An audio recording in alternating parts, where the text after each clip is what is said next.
Detroit, a city that has been knocked down and brought back up again. I get knocked down, but I'm up again. Nothing can keep me down. Chumbawamba tum thumping. It's true that the city of Detroit has had a lot of negativity towards them, but in true style, that the Lions actually are a much better team than you may think. Unfortunately, this is the pre-Super Bowl era. Detroit Lions used to stand on their own 2 feet, if you will. Relocating from Portsmouth all the way to Detroit in 1933, the Lions have been a staple of the Detroit sports community for more than 8 decades, winning a lot of NFL titles, especially in 1957 when they shocked everyone, especially themselves, by beating the San Francisco 49ers in a one-game playoff to go for the NFL title in San Francisco, of all places. The 57 Lions ended up winning the title over the Colts. And then Bobby Lane got sent to Pittsburgh because they didn't need Bobby Lane's antics and all that. They had Tobin Rote, former CFL quarterback. So basically, Bobby Lane said that Detroit will not be successful the next 50 years. Detroit's like, ha ha ha ha ha. A few NFL title game losses in the late 50s, early 60s before the Super Bowl were there. Notwithstanding, the Lions were just shit. They didn't really have a Pro Bowl quarterback. They didn't really have a star quarterback in the Super Bowl era till Scott Mitchell, and that's saying a lot. I mean, Eric Hippo,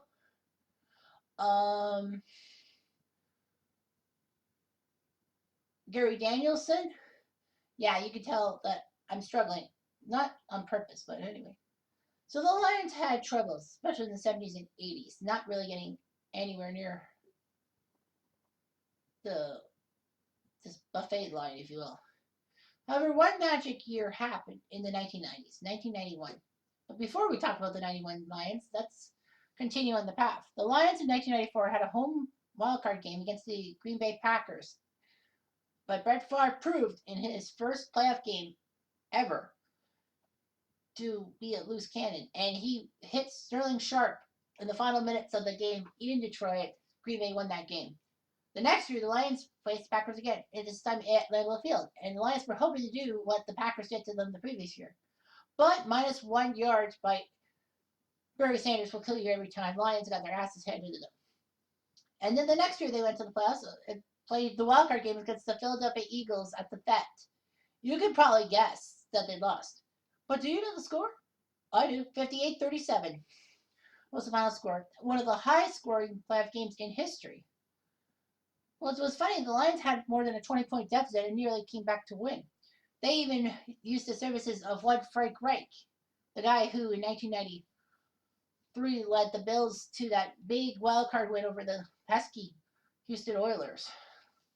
Yes, Frank Reich. Unfortunately, he could do no good, and the Lions went empty-handed.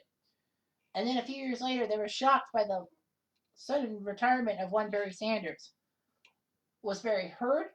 Did he have family problems? It was practically just that, the Lions were doomed to not win anything. Scott Mitchell was just nothing. I mean, he signed a big 5-year contract from the Dolphins in 1994, and all of a sudden, the money wasn't coming. He was just shitty. So anyway, the Lions found themselves in a few more playoff series, but they couldn't do anything.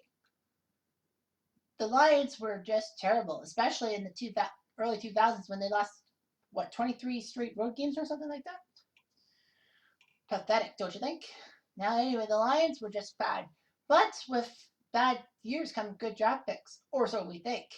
Yeah, Barry Sanders was the third overall pick in the 1989 draft that Green Bay should have taken instead of Tony Mandarich. But anyway, they got Charles Rogers, a good wide receiver, who was nothing but trouble. They bought the barn on, who was that guy? Charlie Badger or someone? I don't know who they sold the farm on. But whoever they did was just pure shit. Oh, the name escapes me. It's not on purpose, but the name escapes me. Oh, they wasted their pick on. But anyway, Detroit really sucked. 2008 was supposed to be the year they finally got out of that 50-year drought that Bobby Lane put on them. Sadly, though, it was worse than we imagined.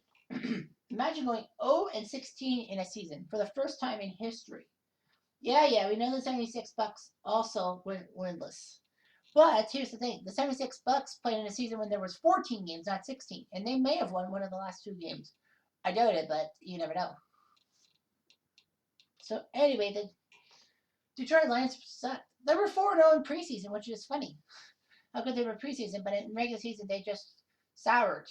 Highlights, or lowlights, if you will, include being blitzed by Atlanta's Matt Ryan on his first pass coming out of college from Boston College. Dan Orlovsky running in the end zone, not even realizing it, against the Vikings. The Lions Thanksgiving Day laugher against the Titans. And their final loss to the Packers. But give Detroit credit. They did get the number 1 pick, and they did use it smartly to pick Matthew Stafford. He's not really a strong quarterback, but he's the best quarterback in Detroit history. That's saying a lot. And this Detroit team has been on for like God knows how many years in the Super Bowl era. I'm talking about the Super Bowl era, of course. So anyway, the Lions were sleeping. They did crack the playoffs a few times in the past decade, but not really got anything swarmy. So anyway, they even lost Megatron Calvin Johnson to retirement for some reason. I guess because Detroit just sucks. But anyway, the Detroit Lions have only had a few good years. You can compare them with the Cleveland Browns. But technically, the Cleveland Browns pre-Art Modell shitting that city over and sending them to Baltimore, the Browns actually made AFC title games. The amount of playoff wins in Detroit history in the Super Bowl era, I believe it's 2, isn't it? 1 or 2. But in conference finals appearances, 1. That was the 1991 season when things were roaring together. Unfortunately for Detroit, they didn't really have a star quarterback. Eric Kramer, Roddy Peete, and Andre were all fighting out tooth and nail for the number 1 slot. Barry Sanders was in his prime, like his 3rd full season. Things tore apart. But the one thing about the 1991 Lions that brought them all together was the unfortunate paralyzation of offensive lineman Mike Utley, who basically got hurt. But few Lions fans will forget the thumbs up he gave to the Detroit Silverdome crowd. And that was a rallying cry. Detroit won 5 of the last 6 games to go 12-4 and win the NFC Central and host a playoff game, which they won. And against the Dallas Cowboys, no less. Yes, the last time the Cowboys lost a playoff game before their back-to-back Super Bowls in 93-94 were to the Detroit Lions. I kid you not. Go on YouTube. Watch the CBS telecast with Summerall and Madden, and they're raving over the Lions over the Dallas Cowboys, who still didn't have all the pieces to their Super Bowl glory, but you know what? They had enough. So the 12-4 Lions went into Washington. Unfortunately, they were crushed. Washington does not usually lose games at home. And that Redskins team in 91 went 11-0 to start the year and had a Canadian quarterback, Mark Rippon. Gotta love my Canadians. So anyway, in the simulation, it's simple. The 91-92 Lions win the NFC title game and will face the 92 Buffalo Bills. Super Bowl at the Metrodome, because that's where the tournament was. So anyway, let's get going. So Lions and Bills. You'll get a quick glimpse of the score thing. All right, so the Super Bowl. Here on the Metrodome. It is 1st and 10 at the 41. Here comes Sanders. Sanders looking left side. He's got move. Barry Sanders is going deep. Touchdown, Lions. Barry Sanders and 82. How about that? The Lions made the right draft pick after all. 7-0. Buffalo, 3rd and goal. Kelly tried to throw one to Thomas, but incomplete. Here comes. Now they're going to give Thomas the ball. Scores. Touchdown. Buffalo. Furman Thomas, baby. Eddie Murray from 50 yards out. He's going for it. Well, it's indoors. Murray, good. Say ball, 10-7 Lions. The Canadian-born Eddie Murray from Victoria, British Columbia. 10-7 for the Bills coming back. 1st and 10 at their 14. At the Lions 14. Here's Kelly. He'll throw the ball to McKellar. Touchdown, Buffalo. Keith McKellar. It's 14-10. 14-10. Now the Lions. 2nd and goal. Sanders got caught behind the line. They're going to give it back to Sanders, and he's going to score. Touchdown, Lions. Barry Sanders. And they'll kick the extra point. Good, 17-14. Final few seconds left. Pete will spike the ball and give Murray a 38-yard field goal. Kick, good. Eddie Murray, 20-14. The Lions look good. Could they win the Super Bowl? I hope so. Buffalo, first possession of the 3rd quarter. It's 3rd-and-3 at the 30. They're going to give it to Thomas. Thomas getting a few yards. No, he's going to get more. He's going to the end zone. Touchdown, Buffalo. Furman Thomas, baby. Save ball. Furman Thomas, Barry Sanders, former college roommates at Oklahoma State. Can you believe it? The Lions are down 21-20. No deal. No big deal. They can, Detroit will punt.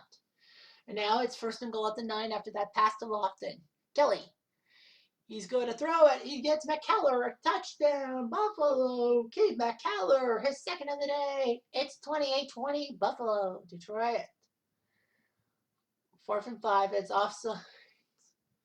Offsides on Detroit. Now they'll punt again.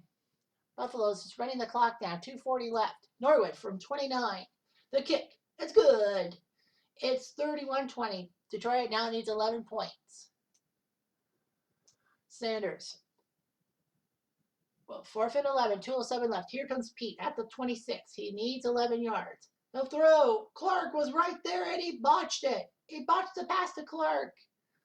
And now Buffalo. Scott Norwood, 4th and 1. 34 yards. Good. Detroit is screwed. They have to score 2 touchdowns. Detroit's got few first downs. Pete will have to throw it deep. And broken up. The Buffalo Bills win the Super Bowl. The Lions do sleep and lose. Holy St. Laurent. That's right, 34-20. Furman Thomas, the hero. Barry Sanders with that long run. Furman Thomas, Eddie Murray. It was 2014 Lions, but they couldn't score in the 3rd quarter or 4th quarter to be their lives. Amazing. Sanders, 170 yards in a losing effort and 2 touchdown runs. Amazing. How Buffalo gives up 170 yards to Barry Sanders, and yet they win the game. Furman Thomas, pair of touchdowns. Receiving, Willie Green, Robert Clark were there. James Lofton did his job. McKellar, 3 receptions, 2 for touchdown. Kelly, 16 for 27, 216, 2 touchdowns and a pick. Rodney P, 10 for 29, 123, 2 interceptions. Picks, but Kirby Jackson picked up both. George Jamison for the Lions. Murray and Norwood both make their field goal attempts. No problems at all, but God, how did they fuck it all up? Well, sorry, Detroit. Not this time.